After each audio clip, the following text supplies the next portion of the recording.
Many people have achieved exactly what they set out to achieve and still feel exhausted. Not because the achievement was wrong, not because they lacked gratitude, not because they failed to appreciate what they had accomplished. The exhaustion comes from somewhere else. It comes from the cost of how they arrived. Along the way, something inside had to be overridden. Fatigue was ignored, hesitation was pushed aside. Uncertainty was treated as weakness. The body signaled caution, the mind demanded continuation, and continuation won. At first, this can feel like strength. It can look like discipline, commitment, resilience, the ability to do what others cannot. And sometimes these qualities genuinely are present. But there is another possibility that often goes unnoticed. The possibility that what appears to be determination is actually self-override, a subtle internal pressure that says,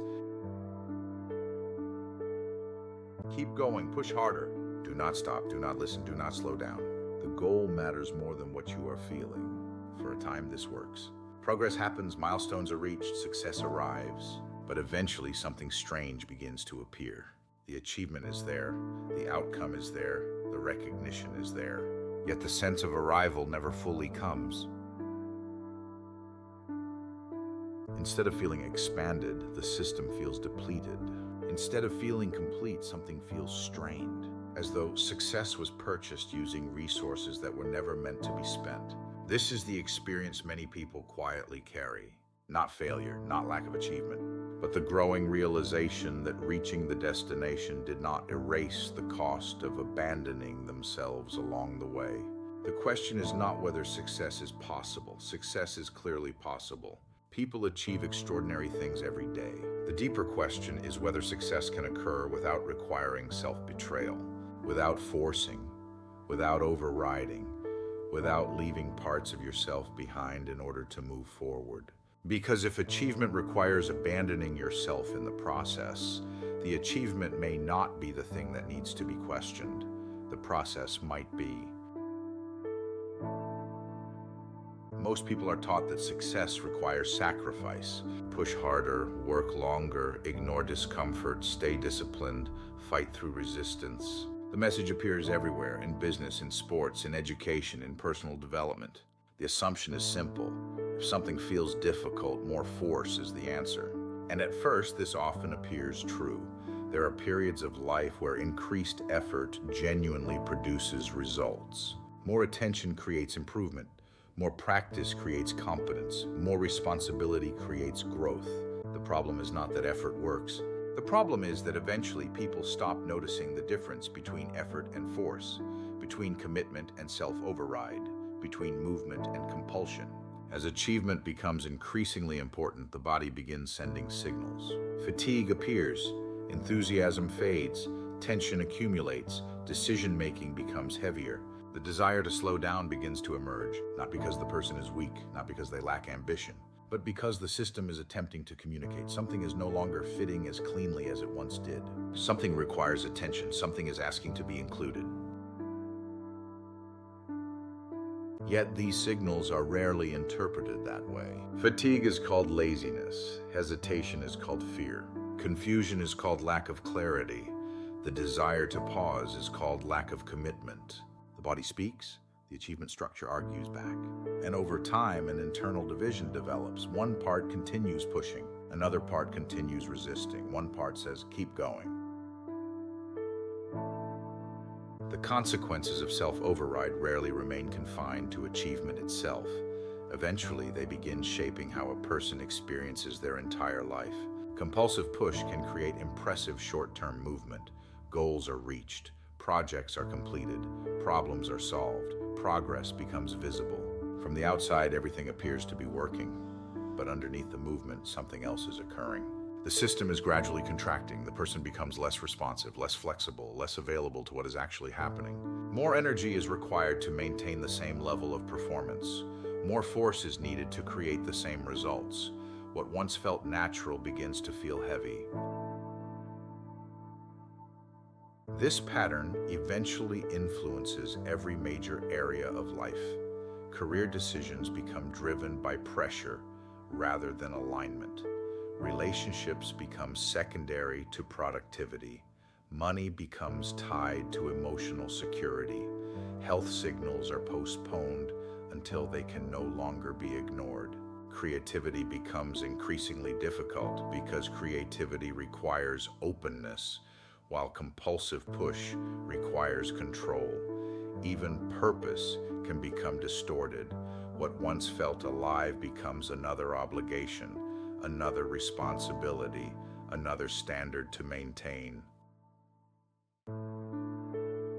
This happens because the individual slowly loses contact with feedback. Reality is constantly responding. The body responds, relationships respond, work responds, circumstances respond. Life is always providing information. But when achievement becomes organized around force, feedback begins to feel inconvenient. The individual stops listening. Reality is no longer something they respond to. Reality becomes something they attempt to manage, something they attempt to control, something they attempt to force into agreement with their plans. The dialogue begins to disappear, and when dialogue disappears, intelligence begins to narrow.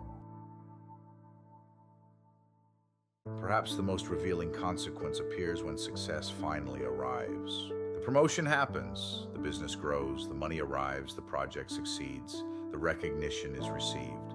Everything that was supposed to create relief finally occurs. And yet something unexpected happens. The relief does not last. For a brief moment, there may be satisfaction, a sense of completion.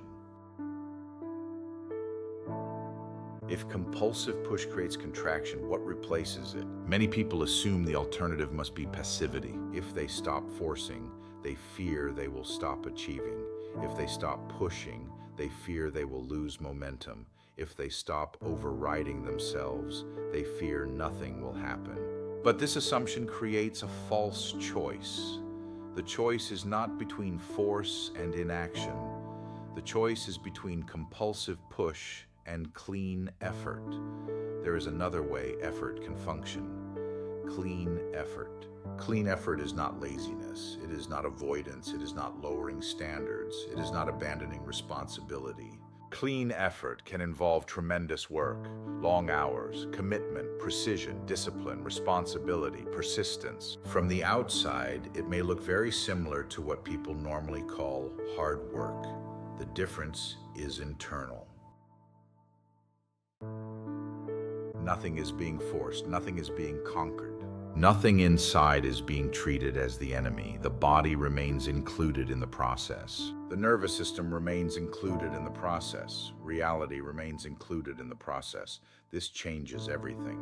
Under compulsive push, signals become obstacles. Fatigue becomes something to overcome. Resistance becomes something to defeat. Uncertainty becomes something to eliminate. The body is expected to comply. Reality is expected to cooperate. Achievement becomes a command.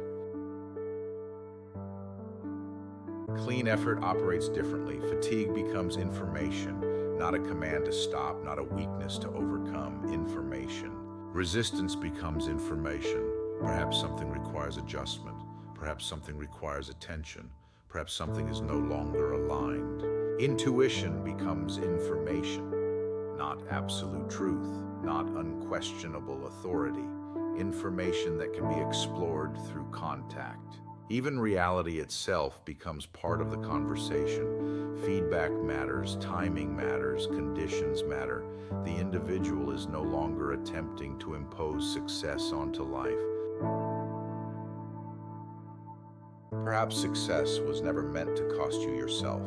Perhaps the exhaustion so many people feel is not evidence that they need more discipline, not evidence that they need to push harder, not evidence that they need a better strategy, not evidence that they need to become stronger, more determined, or more relentless. Perhaps the exhaustion is trying to communicate something else. Perhaps it is evidence that something wiser is trying to be heard, something that has been speaking quietly beneath the pressure, beneath the striving, beneath the endless effort to arrive somewhere else. For many people, achievement has become synonymous with force. The assumption is that if something matters, it must require struggle. If something is valuable, it must demand sacrifice. If something is important, it must cost something internally. But what if that assumption is incomplete? What if achievement was never intended to require self-abandonment? What if the purpose of effort was never to dominate yourself, but to participate more fully in life? Achievement does not become aligned when goals disappear. It does not become aligned when ambition vanishes. It does not become aligned when responsibility is abandoned. Aligned achievement is not the absence of movement. It is the absence of self-override. It emerges when nothing inside must be silenced in order to move forward. When the body remains included, when intuition remains included, when feedback remains included, when reality remains part of the conversation. At that point, success begins to feel different. Not because less is accomplished, but because accomplishment no longer requires internal conflict. Movement becomes cleaner, effort becomes lighter, achievement becomes sustainable.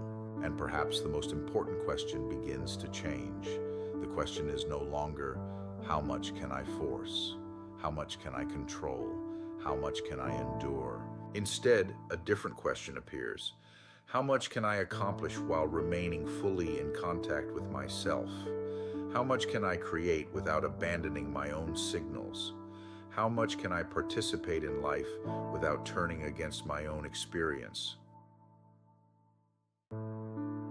These questions point toward a different form of success, a success measured not only by outcomes, but by coherence. Not only by achievement, but by the quality of the system producing it. Because success that requires self-override is never fully success. Something essential has been exchanged in the process, and eventually the cost becomes visible. But success that preserves coherence is different. It can continue, it can expand, it can evolve. Not through force, not through domination, not through endless pressure, but through ongoing participation with reality as it unfolds. The body remains intact. The nervous system remains intact. The relationship with yourself remains intact. And from that place, achievement is no longer something you extract from life. It becomes something that emerges through your participation in it. Aligned achievement is not the achievement of more. It is achievement that leaves the self intact.